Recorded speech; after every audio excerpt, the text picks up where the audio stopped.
Vidal de Putsch, s'il vous plaît, en régie. Nicolas, bienvenue. Bonsoir à tous. Alors, tu ne nous vois pas, Nicolas, mais nous, on te voit en grand écran, un 4x9, magnifique. Son Dolby Surround, THX, la meilleure des technologies américaines, pas vrai, Randy? Je rigole. Donc, merci à tous d'être venus aujourd'hui. Le quatrième pouvoir. Tout à l'heure, on en parlait avec Étienne Chouard, quand il parlait des trois pouvoirs traditionnels, l'esprit des lois, et donc ces nouvelles redéfinitions autour des quatrième et cinquième pouvoirs. Ce quatrième pouvoir, le journalisme, nous allons en parler aujourd'hui. J'ai pas fait de fiche, comme j'ai pas fait de discours ce matin, donc ça va être avec simplement de l'improvisation. Je suis très heureux tout d'abord d'offrir la parole à Nicolas Vidal de Putsch, qui signe des éditos brillants et grinçants sur différents canaux, notamment sur RT France le jeudi matin, c'est exact? Le jeudi matin, et également qui est sur Radio Courtoisie. Nicolas, le quatrième pouvoir, et donc ton métier que tu exerces avec passion, quel est ton ressenti par rapport à ce métier dont tu maîtrises les rouages et que tu peux voir en tant à la fois que journaliste non mainstream, parce que tu as ton propre canal, mais aussi tu as quand même une participation dans certains canaux comme RT France, et donc cette vision globale est intéressante. Pourrais-tu nous la livrer aujourd'hui? Alors, bien sûr, mais bonsoir à toutes et à tous. Donc, pour parler rapidement de Putsch, il faut savoir que c'est un média indépendant. Bien entendu, j'en suis le seul financeur, le seul mécène, j'ai envie de vous dire, ce qui garantit aussi l'indépendance. Et heureusement, chers amis, nous avons des abonnés pour soutenir ce travail-là. Mais j'ai envie de vous dire, chers abonnés, que la crise sanitaire est une chose, mais l'indépendance de la presse avec une autre, c'est un continuum. Je vais vous dire que depuis les Gilets jaunes, depuis, on va dire, très longuement, depuis la construction européenne qu'on nous a vantée, selon les traités, notamment le vieux de 2008, vous vous rappelez tous du traité de Lisbonne, finalement, si on critiquait dans la presse, notamment si on essayait de comprendre ces enjeux européens qui ont traité le populisme, ensuite il y a eu les patriotes, ensuite il y a eu les Gilets jaunes.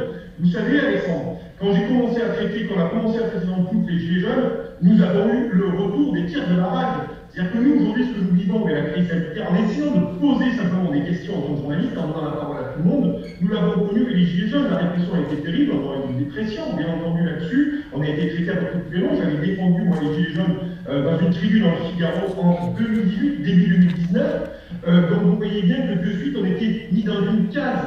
Une case a été jetée finalement dans les orties de la fosse commune humaine journalistique, tout simplement parce qu'on posait des questions. Et ça, aujourd'hui, avec la crise sanitaire, on se retrouve, comment dire en anglais, passez-moi l'expression, le climax, c'est-à-dire un point de non-retour, où le fait, simplement, de poser des questions et de pouvoir mettre en avant ou titiller, je vais dire, le libre arbitre de vous, lecteurs, de vous, citoyens, puisque nous sommes ce soir dans un congrès citoyen, et bien, depuis, nous sommes taxés de tous les noms, et c'est très très compliqué, parce que si le journaliste, si un média indépendant ne peut pas poser de questions, messieurs dames, si on ne peut pas plus poser de questions contre son droit sans remettre à la doxa médiatique, à la doxa, ça devient compliqué, je dirais même le doxa, passons carrément en gros mots à la pensée unique qui nous écrase, et ça c'est un vrai problème. Donc rapidement, pour ce préambule, nous on a beaucoup souffert bien entendu, mais on commence à être habitués à être rodés, et heureusement que l'indépendance nous permet aujourd'hui de continuer à travailler. J'ajoute pour terminer tout de même que, par exemple,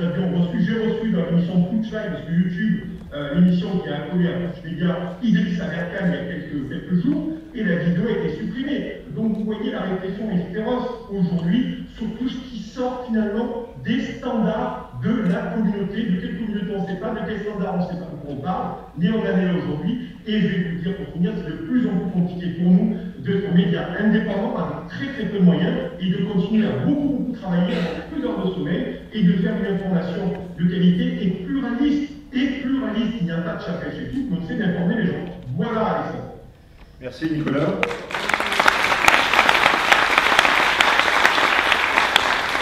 On va pas revenir aux origines du journalisme, Théophraste, Renaudot et j'en passe. Mais effectivement, vous, c'est le journalisme, à mon sens, c'est aussi la contribution, avant de parler de cet objet qui est le quatrième pouvoir, c'est la contribution, à mon sens, de citoyens qui participent en fait à justement lutter contre cette pensée unique et contre la défaite de la pensée qu'on subit actuellement. Parce que quand en fait on se laisse imposer une doxa, c'est une défaite de la pensée.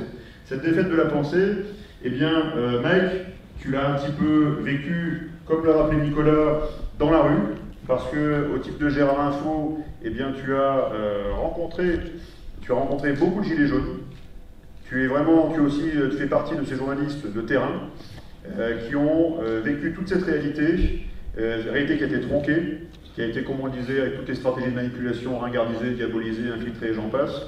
Toi, quel est ton sentiment sur l'issue l'issue souhaitable ou pas de ce journalisme? Êtes-vous en train de le réinventer aujourd'hui? Journalisme citoyen, qui sera à cheval, par exemple, entre ce qui se passe vraiment sur le terrain et avoir, comme le fait Nicolas, aussi des entrées, et vous, ailleurs aussi des entrées dans d'autres médias pour assurer cette jonction, ou allons-nous vers une rupture durable, comme il pourrait demain avoir une rupture plus complète dans la société française? Alors d'abord, je voulais te féliciter pour ces 2 jours de colloque. J'en parlais tout à l'heure avec Philippe Murer, il était étonné par le panel invité. Il était bluffé, il s'est dit voilà, t'as vraiment tapé très fort. Donc je te félicite toi et toute ton équipe, parce que c'est pas évident d'organiser ce type de colloque. Sache-le, c'est même très dur, parce que tu auras toujours quelqu'un qui va vouloir annuler au dernier moment, et sachant qu'en plus tu as, comme tu l'as énoncé si bien, un gouvernement, un État qui fixe des règles excessivement intelligentes pour le déplacement des gens. Moi-même, j'ai failli ne pas venir parce que je n'avais pas mon pass. Bon, bref, j'espère que quelqu'un d'entre vous me prendra au retour sa bagnole, même dans le coffre, j'accepte. Parce que je pense que ça va être compliqué pour prendre de train. Alors, pour en revenir à la question, il faut savoir que le journalisme français est très spécial. D'abord parce qu'il y a une agence de presse qui est une des plus importantes au monde, et qui, par ses communiqués, fait que le journaliste de rédaction aujourd'hui ne fait que copier-coller. Je pense d'ailleurs que les collègues à côté, et puis notre ami Nicolas, qui l'a écrit dans son livre, confirmera. Voilà, nous avons dorénavant une nouvelle génération de journalistes qui sont spécialistes du copier-coller. Voilà. Bon, pas besoin d'une école. En tout cas, eux ont fait 5 ans d'école. Bon, bravo. Bon, les écoles de journalisme font du chiffre d'affaires comme ça. Donc voilà, nous avons cette première chose. Deuxième chose, nous avons des médias qui sont en gros rive gauche ou Paris-Ouest. Tous, quasi tous. Ça n'existe nulle part dans le monde. Je veux dire, vous allez en Angleterre, ça n'existe pas. Vous allez, je sais pas moi, en Allemagne, en Amérique. Ça n'existe pas, je veux dire, cette concentration à 1 kilomètre ou 2 de tous les médias. Qu'est-ce que ça signifie? Ça signifie que tous ces gens-là, en réalité, pensent pareil, parce qu'ils sont dans les mêmes quartiers, ils vivent dans les mêmes quartiers, ils mettent leur nom dans les mêmes écoles, ils bouffent dans les mêmes restos, parfois même ils sont mariés entre eux, donc ils pensent globalement la même chose. Voilà. Et pourtant, tu vois, comment dire, ils ont une forme de politiquement correct qui est bien à eux. La fabrique de la pensée, voilà. Intermédiaire, la fabrique du consentement. Et nous avons aussi une troisième chose, c'est qu'il y a globalement 2-3 écoles qui fournissent, allez, la très grande majorité des journalistes. Alors on a l'IFP, on a Sciences Po, bon, c'est les écoles du politiquement correct. Donc tout ça, placé, mis bout à bout, eh ben, tu as que les journalistes, globalement, sont formatés et ils ressemblent tous les uns aux autres, ils pensent tous la même chose. Voilà. Moi, je ne viens pas du milieu du journalisme. Moi, je viens à la base du milieu de la politique. J'étais attaché parlementaire. J'étais d'abord plusieurs années à l'Assemblée nationale et j'étais plusieurs années au Sénat. Je venais des partis, j'étais un apparatchik des partis. Mais disons qu'au bout d'un certain temps, être le porte-parole des partis m'a gavé. et avoir une conviction et en réalité mettre sa conviction au fond de son estomac pour parler essentiellement des mesures, des argus, des partis, je ne le supportais plus. Pourtant, si j'avais continué aujourd'hui, je serais, je ne sais pas, peut-être dans le gouvernement Macron, hein, ministre de l'Intérieur, avec Gérald Darmanin, parce que Gérald Darmanin était mon collègue. Et il est de ma génération, t'imagines, hein. Donc voilà, donc j'aurais pu avoir le levier du ministère de l'Intérieur. Mais ce n'est pas ce que j'ai voulu. Pourquoi? Parce que j'avais une vision propre et parce que je voulais aussi créer un média qui donnait la parole, qui faisait de l'investigation aussi. Et je voulais remettre dans son bon droit, si je puis dire, ou au goût du jour, la France populaire. Parce que c'est insupportable de voir cette France populaire, qui est hors de Paris, rabrouée ainsi par cette petite élite parisienne de la rive gauche. Et pourtant, je suis originaire de l'ouest parisien. Mais, c'est pas parce que je le suis, enfin peut-être que j'en viens, que je me dois d'avoir les mêmes réflexes. Je pense qu'il faut être différent. Et pourquoi Gérard Info fonctionne? Parce qu'il y a une différence. Et moi, j'essaie de donner la parole à tout le monde. Parce que aujourd'hui, on est, à cause peut-être des chaînes info, la multiplication de ces chaînes info, dans une forme de show quotidien, où c'est le journaliste qui devient la vedette du programme, et plus l'invité qui développe ses arguments, ou son programme, son projet, ou voilà, tout ce que l'on veut. Et ça suffit. Les journalistes stars, un journaliste n'a pas à être star. Il a à donner factuellement une information. Alors c'est intéressant ce que tu dis parce que ça se rapproche. Merci. C'est intéressant ce que tu dis parce que ça te fait penser à ce que font également les enquêteurs. Ils sont censés, en fait, dans leur formation première, apporter des éléments factuels d'appréciation de la vérité permettant ensuite à un magistrat d'établir la justice, par exemple. On a besoin, en fait, de toute cette captation des éléments de réalité pour le métier de la justice, pour rendre justice, bien sûr, pour assurer, en fait, l'égalité, l'équité, toutes ces choses-là.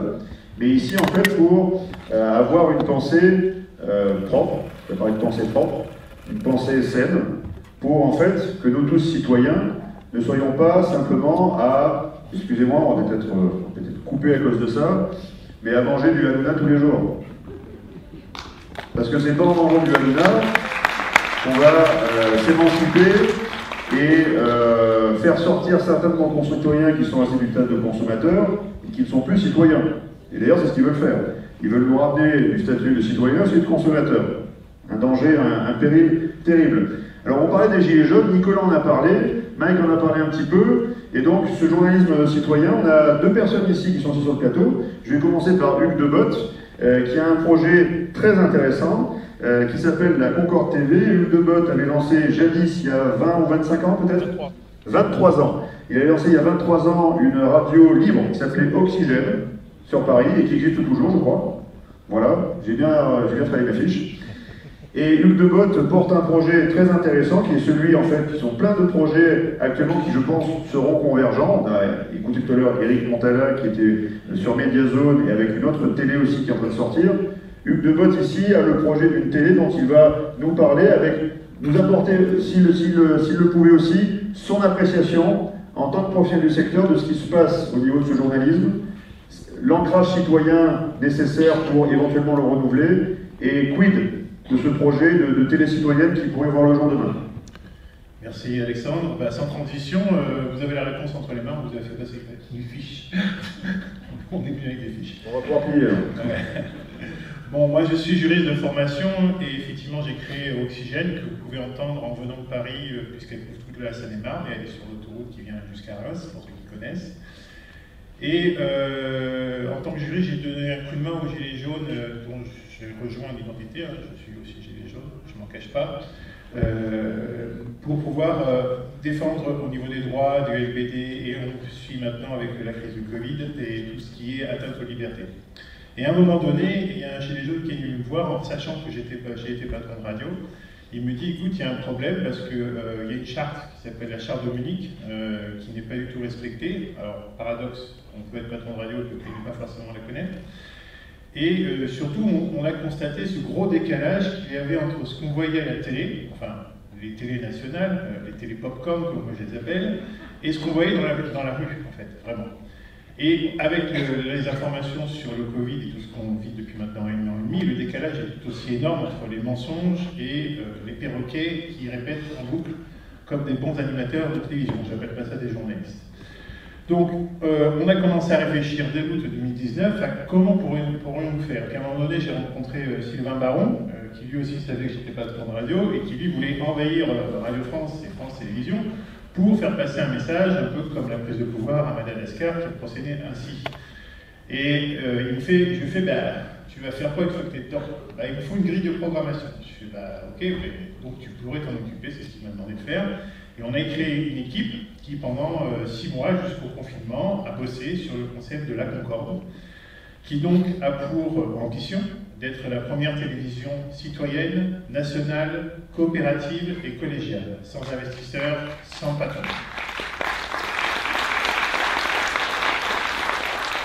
Alors, le concept a retrouvé du poil de la bête cet été, puisqu'on a rencontré des techniciens qui ont inventé l'outil technologique qu'on avait.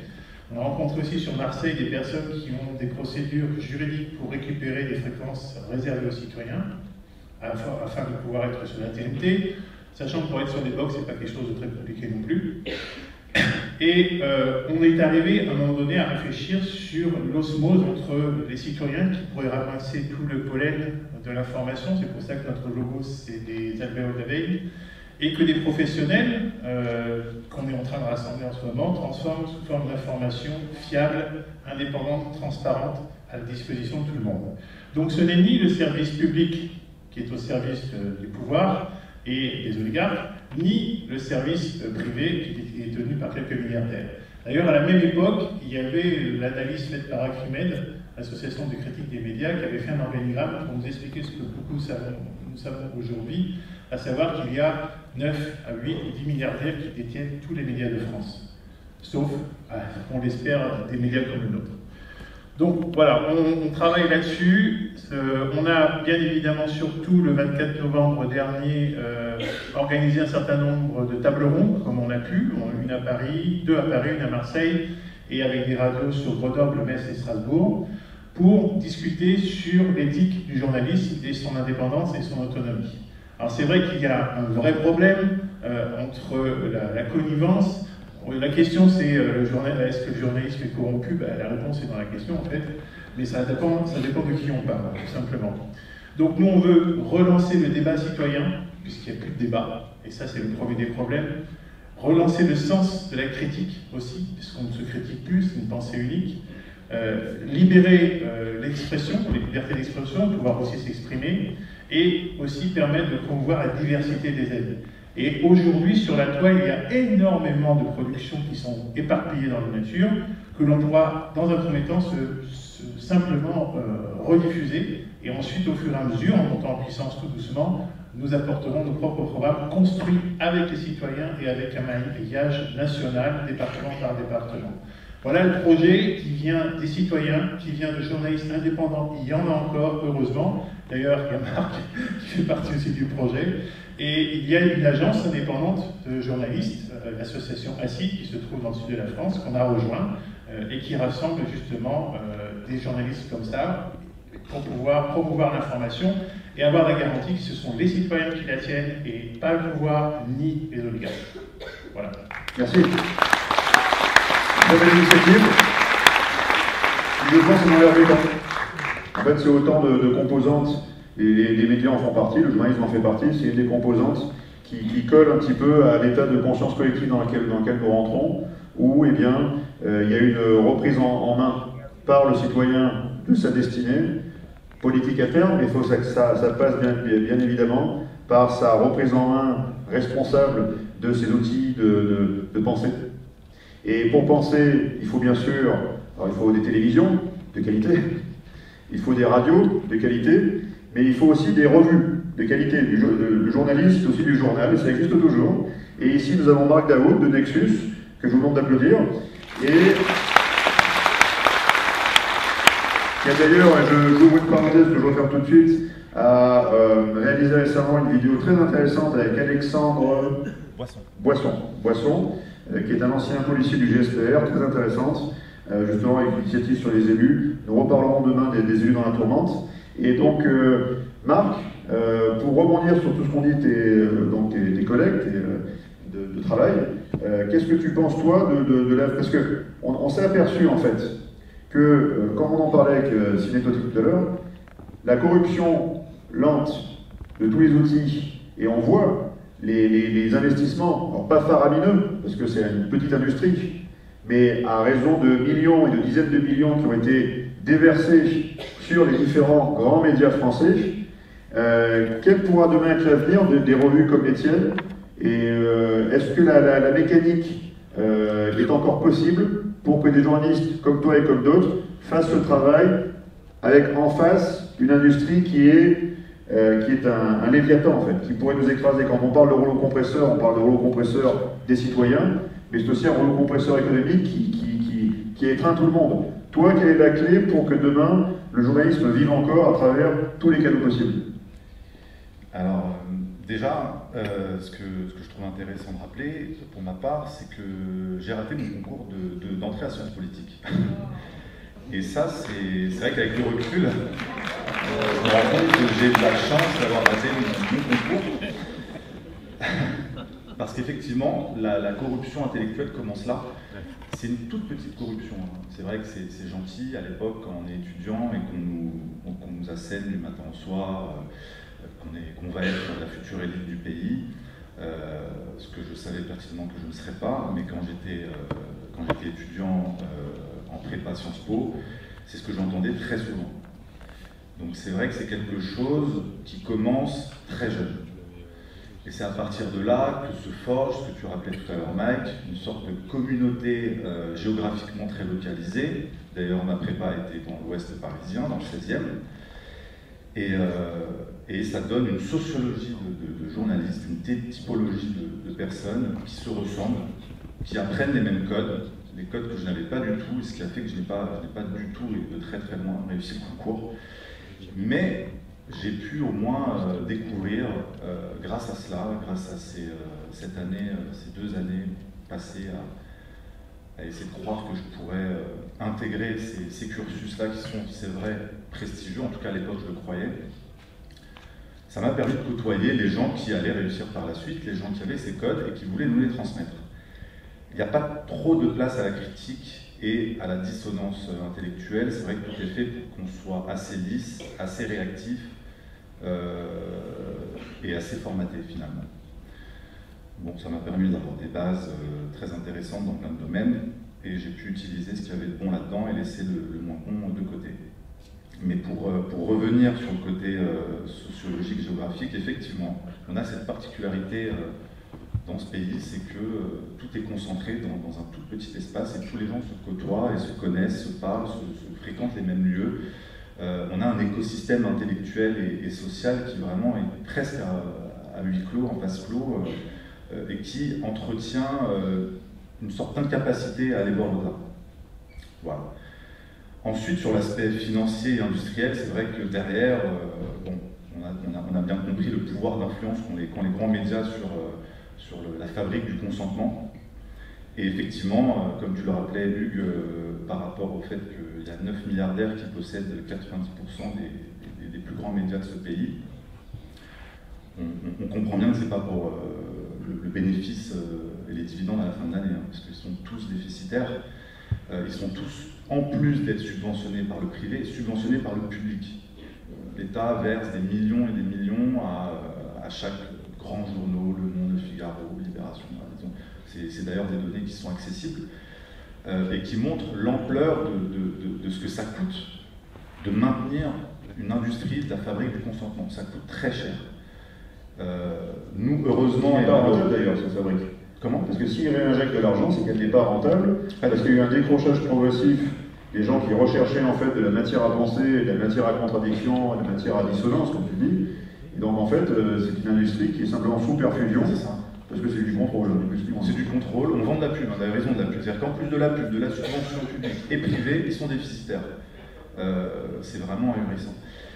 Bon, ils ont des salaires très copieux, et ce qui explique que beaucoup de journalistes, je pense, ne veulent pas changer de cadre de vie.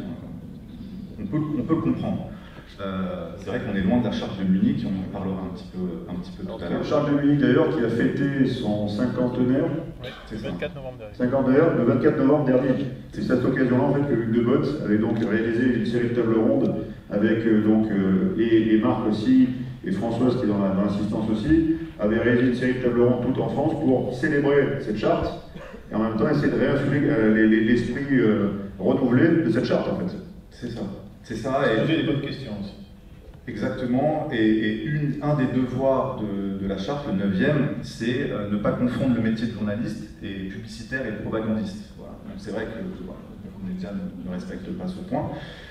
Tout ça pour dire que produire de l'information, chercher de l'information, enquêter, ça coûte cher.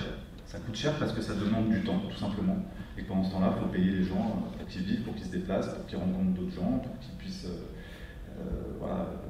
Est-ce que cette industrie du journalisme est arrivée à un point, à un moment donné, où elle s'est dit « je paye de l'investigation » Est-ce qu'elle a été rentable à une époque pour justement payer cette investigation, cette matière à penser, pour nourrir en fait ensuite le débat public et nourrir la citoyenneté? A-t-elle été jamais rentable? Ou a-t-elle été progressivement été vampirisée, puis contrôlée? Parce que souvent le credo en fait du néolibéralisme, ça veut dire que quelque chose n'est pas utile ou n'est pas rentable pour ensuite en prendre possession et ensuite le contrôler. Exactement. Et ce n'est pas que le journalisme. Pas du tout. Voilà, il y a autre chose aussi, on parle de l'hôpital, on parle d'autres forces, et pas que ça. Exactement, et je me souviens d'une intervention de Coluche à la télé il y a une quarantaine d'années, où il montrait deux journaux. Je crois que c'était l'Aurore et le Figaro, je ne sais plus. Les journaux étaient similaires, c'est-à-dire qu'il était là en plein live à la télé, il montrait déjà que le journalisme à l'époque était déjà en train de se copier-coller, comme tu disais, de produire les mêmes informations avec les mêmes sources, les mêmes réflexions. C'était ahurissant, c'était il y a 40 ans, plus de 40 ans, et je pense que progressivement, bien avant cette période, et puis de plus en plus, surtout avec l'avènement d'Internet, les choses se sont accentuées, les gens ne consomment plus, je pense, pour plein de raisons différentes, les médias de la même façon. On a été habitué malheureusement à, comme j'ai utilisé ce mot, consommer l'information, donc il faut que ça aille vite, les gens ont moins de temps, ça devient de l'infotainment, divertissement de l'information, ce qui fait que aujourd'hui, pour pouvoir s'informer, avant tout, c'est vrai qu'il faut des médias indépendants, et c'est le cas de Nexus. On est sans subvention publique, ni privée, aucun apolitique. On n'appartient qu'à nos lecteurs, on est financé que par nos lecteurs, on n'a pas de publicité. Mais au-delà de ça, il faut du temps. Notre magazine, il fait 112 pages par exemple, et encore, on n'a pas le temps de traiter tout ce qu'on voudrait faire. Il faut pouvoir lire ces 112 pages. Il faut pouvoir se donner du temps de regarder des enquêtes en profondeur. Il y a beaucoup de médias qui relayent des choses de qualité. On a l'exemple ici, avec ce que tu fais, avec ce que fait Nicolas, mais avec ce que font d'autres gens sur YouTube et sur d'autres réseaux sociaux, qui mettent énormément de sources. Il faut aller regarder les sources. On ne peut pas se contenter également de consommer de l'information, même si elle est indépendante et qu'elle est de très bonne qualité, sans se responsabiliser en tant que citoyen. Il y a aussi un rapport à la citoyenneté qui est très important. Et puis oui, une invasion technologique aussi qui va jusqu'à nos poches. Et cette invasion technologique fait aussi qu'avec le raccourcissement logistique, en fait, on a raccourci aussi psychologiquement la boucle qui préexistait entre le désir, le plaisir par exemple. Exactement. Ça a été détruit progressivement. Et très progressivement. On a fait du clic. Il faut cliquer, il faut que ça aille vite. Il faut obtenir dans une heure, il faut qu'on soit livré chez soi en bas de sa porte. Il faut que ça aille vite. Donc on ne peut pas avoir une démarche de s'isoler pour penser par soi-même sur des supports comme un 112 pages de génétique. Exactement, et c'est toute la difficulté qu'on a eue par exemple pour nous au sein de la rédaction, parce qu'on a dû investir très très vite les réseaux sociaux, on n'avait pas pris le virage numérique, et avec la crise Covid, on s'est forcé à le faire parce qu'on a vu qu'il y avait très très peu de journalistes qui faisaient le travail. Donc on s'est investi sur les réseaux sociaux, on a produit de l'information gratuite, et on a été confronté à cette logique d'aller vite, de produire quelque chose de percutant pour que les gens cliquent et qu'on ait de l'attention. C'est vrai qu'on se rend très très vite compte que les réseaux sociaux et Internet nous confrontent à cette logique assez vite. Et finalement, on s'est posé la question de est-ce qu'on continue à faire ce journalisme-là ou pas? On a essayé de trouver un équilibre, et aujourd'hui, je pense qu'on l'a trouvé, entre produire de l'information rapidement pour coller à l'actualité, puisque c'était quelque chose que l'on ne faisait pas. Notre journal est un bimestriel. Et convertir dans autre chose, c'est ça? Et convertir dans autre chose. C'est-à-dire que capter l'attention dans le but de pouvoir amener les gens à prendre le temps. Et c'est un peu paradoxal parce que c'est pas ce que font la plupart des journalistes, puisqu'ils captent de l'attention pour que les gens cliquent, recliquent, et puis on voit tous les sujets. Ils vendent uniquement de la pub, et on vend de la pub, et voilà. Alors que pour nous, le but et notre cœur de métier, ça reste le papier. Et je me rends compte qu'effectivement, le temps que l'on accorde à une lecture papier n'est pas le même que celui que l'on accorde à une lecture sur écran. Et même notre cerveau n'est pas disposé de la même façon à percevoir l'information et à l'enregistrer. Oui, alors moi je ne suis pas neuropsychiatre ni neurologue, mais je sais qu'effectivement il y a un réordonnancement en fait, du schéma cérébral selon en fait, nos habitudes, et notamment les habitudes avec les nouvelles choses. Sachant tout simplement, lorsque l'on ouvre un magazine, un journal ou un livre, on a notre seul espace de vision est concentré sur l'objet en lui-même, alors que lorsque l'on ouvre un écran, on a toutes les pop-up, toutes les alertes, tous les autres réseaux qui sont en arrière-plan, toutes les stimulations digitales qui sont derrière et qui font qu'on passe d'un article à nos mails, à nos réseaux sociaux, à un pop-up Facebook, et en fait notre attention elle est divisée, fragmentée. C'est ce que des neurologues appelaient ça, ou des neuropsychiatres, il y a des médecins dans ça, je crois. On parlait de mental aversif ou conversif. Arriver en fait à saisir tout ce qui est autour de nous. On peut le faire à partir d'un certain âge aussi pour mieux en fait l'organiser. Il y a l'aspect conversif pour arriver en fait à se focaliser, pour ensuite pouvoir synthétiser et avoir une ligne en fait d'organisation de nos idées. Sinon on capte tout ce qui est en permanence partout et on n'arrive pas en fait à cheminer. Et c'est d'ailleurs la menace, une vraie menace qui pèse sur la création, enfin le développement cérébral des jeunes enfants, des enfants. Qui sont permanents, on rajoute un facteur supplémentaire, le masque, merci. Donc là, entre le téléphone, la technologie, les masques et j'en passe, on est sur vraiment un appauvrissement. C'est un appauvrissement doublé d'une saturation cognitive. Et en fait, notre cerveau n'est pas fait pour ça. On est saturé d'informations. On va peut-être poser des questions pour finir, en applaudissant tous les journalistes qui ont accepté de faire ce soir. Yves Degolle, vous voulez réagir? Oui, je voulais préciser que dans la période de début d'année, là, pendant 6 mois, j'ai tourné avec des amis résistants. Je suis moi-même fils de résistant. Et on a créé résistancefrançaise.net au moment de la réflexion sur la Concorde. Et il n'y a rien de mieux que d'aller sur le terrain.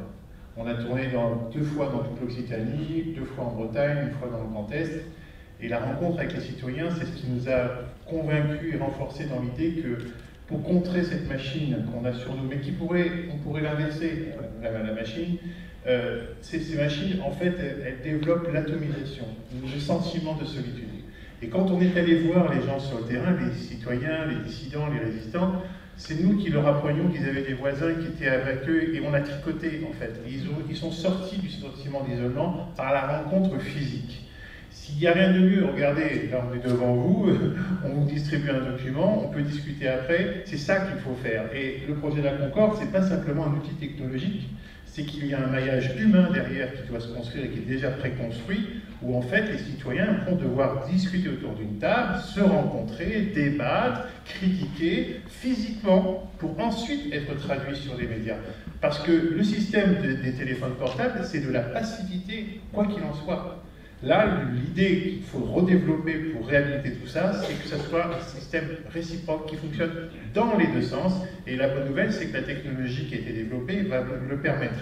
Et dernière chose que j'ai oublié de préciser, c'est qu'on doit couper l'herbe sous le pied à ce système où ils sont tous faits pareil, en inventant notre propre diplôme indépendant de formation aux journalistes. Et ça, c'est le projet qui est au cœur de la Concorde et qui devrait être même un mot d'ordre pour tous les journalistes indépendants. Merci. Il nous reste... Oui, justement,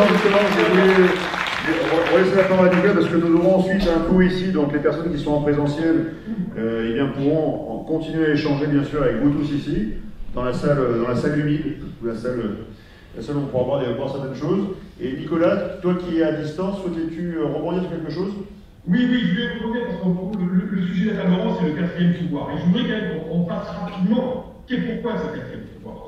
Finalement, on a pris les gens, on a essayé d'abrutir les gens pendant 40 ans. J'avais dit ça sur Morandini, j'avais pas lu des récriminations. Grosso modo, on a essayé d'abrutir les gens pendant 40 ans, rappelez-vous la télé-réalité, rappelez-vous Loana. Finalement, on a vendu quoi aux gens? On a rendu la mondialisation peureuse. D'accord? Ce qui est pour moi aujourd'hui une mondialisation malheureuse et tragique. Et les médias, pourquoi ils se sont coupés? Parce que finalement, cette endogamie des grands journalistes, des grands éditorialistes, a milité pour que ce monde devienne ce qu'il est aujourd'hui parce qu'ils fréquentent des monastères, ils partent en vacances, ils ont des gros revenus, des gros carrés d'adresse. Donc vous comprenez bien, chers amis, vous comprenez bien qu'ils n'ont pas envie de mettre une coupée dans la lumière. Vous comprenez bien qu'ils n'ont pas envie de renverser les plateaux télé sur lesquels ils sont, et donc ils nous vendent un monde, mais que ça soit Emmanuel Macron, Valérie Pécresse, demain ou un autre, tous les gens, finalement, le pouvoir qui leur proposeront cette mondialisation et cette caste, finalement, cette séparatisme de classe, ils vont continuer. Donc pourquoi il y a eu les populistes avec les souverainistes, et pourquoi il y a eu les gilets jaunes qui ont été pensés, qui ont été massacrés verbalement, bien entendu, sur les plateaux télé, parce que c'est le retour de la France périphérique, c'est le retour du français, et bien entendu, c'est le pire cauchemar de pays mondialisés qui veulent continuer à nous vendre un monde. Mais ils ont pensé, ces gens, finalement, qu'en abrutissant les gens, en les rendant plus digestifs, vous en avez parlé tout à l'heure, Alexandre, en finalement les déracinant dans nos notion de citoyenneté, de la façon dont on va vivre ensemble, et en faisant des pubs digestifs, Ikea, Netflix, canapé, Labrador et Scénic, ils se sont dit qu'ils vont arrêter de nous embêter, et nous, on pourra faire ce qu'on veut. Donc finalement, la presse aussi, les grands citoyens, si nous veulent pas les grandes chaînes télé, parce que, à noter quand même que vous avez énormément de journalistes précaires. Et si je peux me permettre une dernière anecdote qui va peut-être éclairer l'assistance, quand j'ai lancé Putsch en janvier 2018 et que j'ai commencé à faire laisser le bruit à Paris, j'allais faire du débat pluraliste avec des interviews très Putsch, bien entendu, très discordantes et multipliées. Je vous assure, je ne crois pas l'avoir dit, mais tiens, c'est l'occasion de le dire ce soir, j'ai eu dans mon bureau, à l'époque, une 25 journalistes qui sont venus me voir, sous couvert d'anonymat, je ne voudrais pas leur nom ici, bien entendu, qui bossaient dans des grandes rédactions, qu'elles soient privées ou publiques, et ils m'ont tous dit, écoutez bien, ils m'ont tous dit, si tu peux aujourd'hui le salarié, grosso modo, le payer, moi je viens parce que dans les conférences de rédaction de ces grandes chaînes privées ou publiques, il y a même des sujets que je ne peux plus aborder en conférence de rédaction. C'est-à-dire qu'il y avait absolument une omerta qui risquait aux journalistes NUI, finalement, la placardisation. Donc il faut aussi noter qu'il y a quand même toute une partie de journalistes précaires qui ont conscience de ce qui se passe, et qui ne peuvent plus rien dire. Donc après, ça posera bien sûr la question de la résistance. Et voilà, donc c'est pour ça que le quatrième pouvoir, finalement, c'est des journalistes qui n'ont aucun intérêt à donner une information au moins factuelle, parce qu'ils défendent un projet de société, un projet de mondialisation heureuse, finalement, dont ils bénéficient, et tous les gens, peuples pauvres français moyens que je suis, je me réclame, je suis fier d'un français moyen, finalement, venir mettre son grain de sang dans la machine dans une logique de populistes, de complotistes, conspirationnistes, et ça c'est pousser les gens finalement dans le précipice de la vie humaine, et la citoyenneté c'est autre chose, et à nous, à un moment donné, et à vous, chers amis, de reprendre votre vie en main, votre citoyenneté en main, ce pays en main, et ça a été vrai les gilets jaunes, et c'est aussi vrai la crise sanitaire. Voilà ce que je voulais ajouter, ça.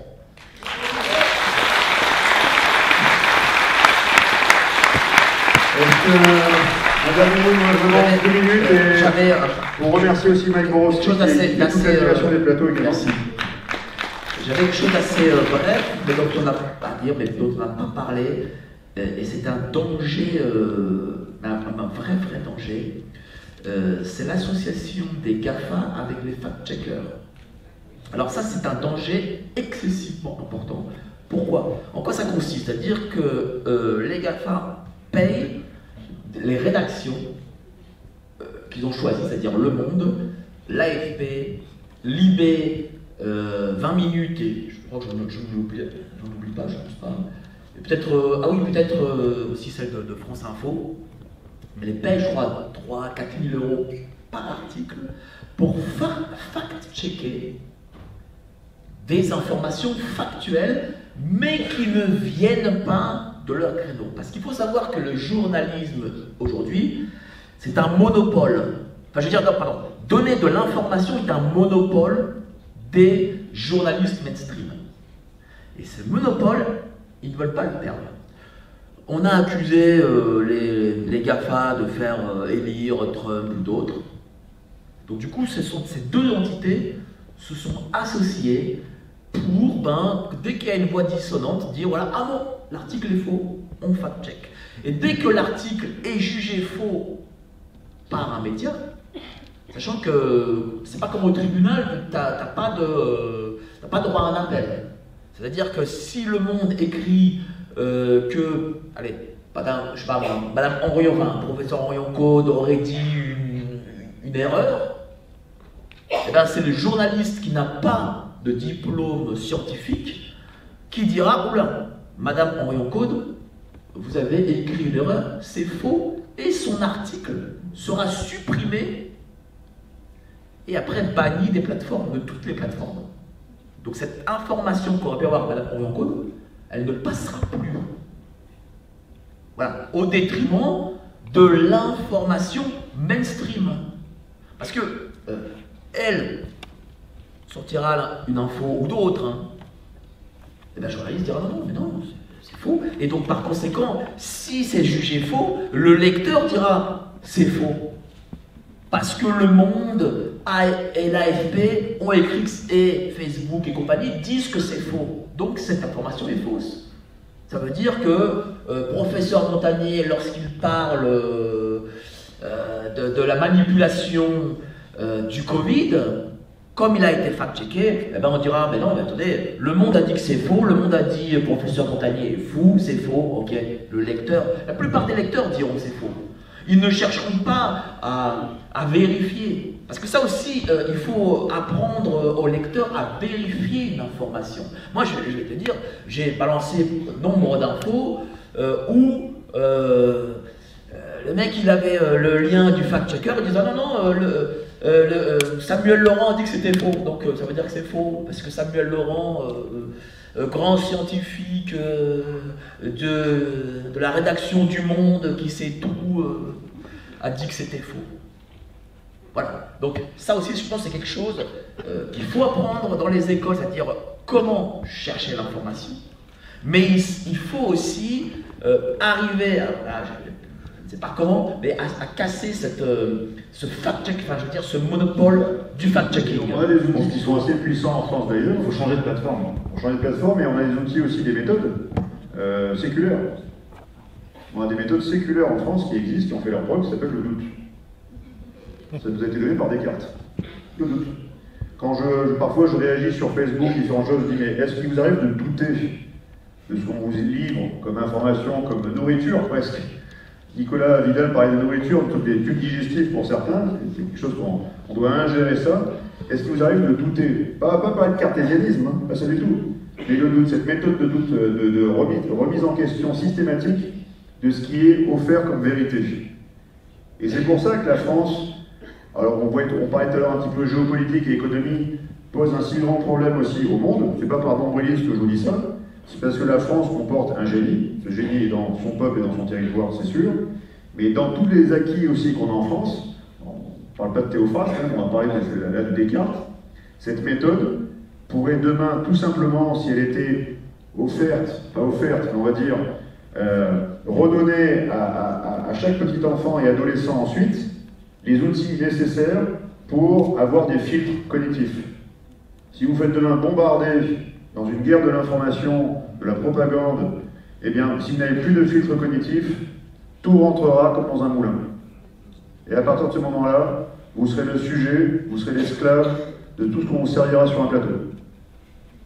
Ce soir, ce qu'on vous servira sur un plateau, c'est simplement un peu de champagne. Et autour de ça, je tenais à vous remercier. Remercier tous les journalistes. Merci à eux. Changeons très vite de plateforme. Il faut vite migrer de YouTube et Facebook vers Odyssey, Crowdbunker, ce que vous voulez, Vector. Mais il faut diversifier, il faut partir de ces GAFAM. En fait, ils contrôlent trop l'information et aujourd'hui, il faut qu'on s'en affranchisse. Absolument. Randy Yellows, just one question. Oui. Simple. Sharp. Une chose intéressante pour vous, il y a bien d'avoir un procès contre Facebook et leurs fact-checkers pour se défendre contre le retrait d'une information.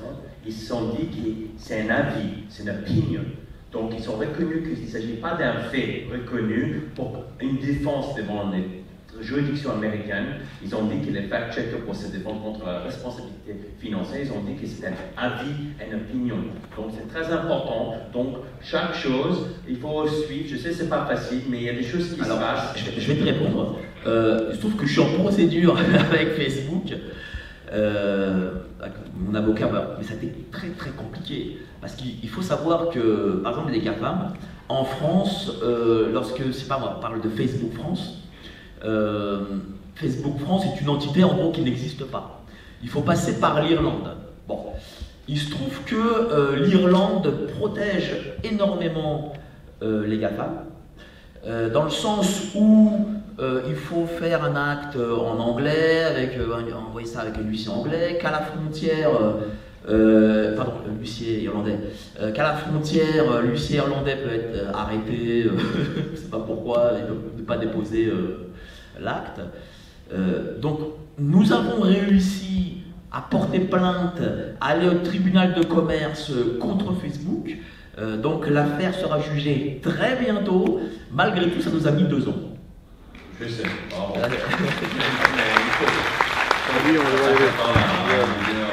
Juste pour rebondir là-dessus, parce qu'on vit la même chose avec Wikipédia, et on est en procès contre Wikipédia, et c'est extrêmement difficile d'attaquer Wikipédia en diffamation.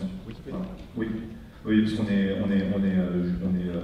taxé de tous les noms, dont des choses assez graves sur notre fiche Wikipédia. Wikipédia, c'est pas libre et gratuit? Libre et gratuit, je sais pas. Mais en tout cas, ce qui est sûr, c'est qu'ils ont bloqué notre page et aujourd'hui, elle n'est plus du tout accessible pour la contribution externe parce qu'ils ont jugé qu'on ne pouvait pas rétablir certains faits. Et aujourd'hui, pour pouvoir rétablir certains faits, on doit passer par la justice. Et pour atteindre Wikipédia, c'est un parcours du combattant, un peu comme ce qu'il expliquait, ça fait 4 ans qu'on est en procédure. Vous observez les épreuves que subissent tous les citoyens, quelles que soient leurs conditions sociales et professionnelles. On avait nos artistes qui ont dû faire demi-tour, mais parce qu'ils n'étaient pas dans la doxa et devaient en fait donc repartir pour des raisons sanitaires, mais aussi maintenant ici devant vous financières. Donc voilà, nous avons une chape de plomb assez lourde qui pèse sur nos têtes. Et je tenais encore à remercier une dernière fois tous nos intervenants de la journée pour cette première journée du Congrès national citoyen.